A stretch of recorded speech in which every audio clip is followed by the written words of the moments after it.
Garlic is one of the most sought after agri-commodities in the world, but in South Africa, almost all garlic produced is used only domestically. Why does South Africa not export garlic, or are export opportunities increasing? Gary, Alfonso, let's talk about it. Do we really need garlic? Well, that's the question that's been asked for almost 5,000 years in human existence.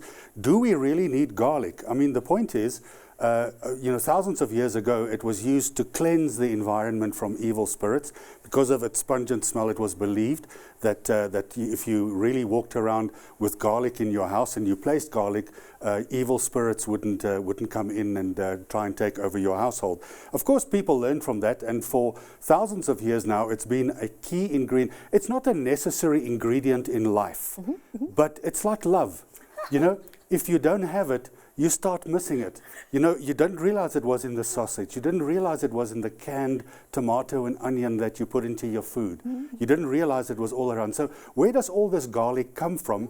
And how does South Africa fit into this global picture? And who are the big brothers and who are the people spoiling the party when it comes to garlic? And I bought this clove this morning for about just a couple of rand, not very expensive, but in its raw format, funnily enough, more expensive than the crushed garlic you get in those little cans in the supermarket, etc.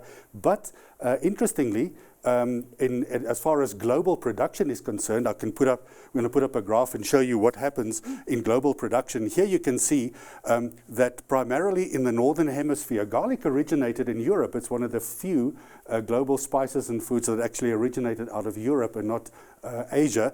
But South Africa is shown there, but a very, very small percentage of garlic comes from South Africa, and we're going to show that in a next graph. But most of it comes from China. China produces more than 70% of the world's garlic. And the next big players, are countries like Spain, are countries like other countries in Europe or in Asia, Uzbekistan, that produce garlic in large numbers.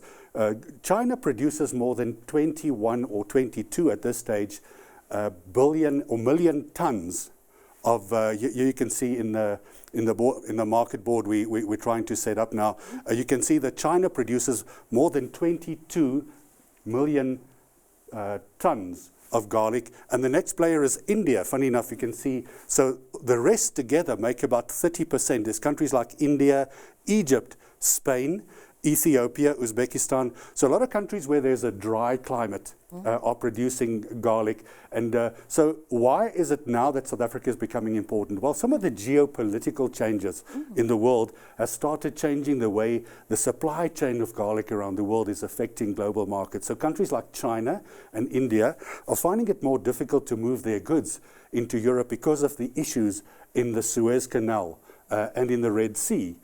Because simply global supply companies like Maersk and all those are simply not finding it safe to take goods through that. So to quickly look at South Africa, we only produce about anything between 6 to 8 tons of garlic.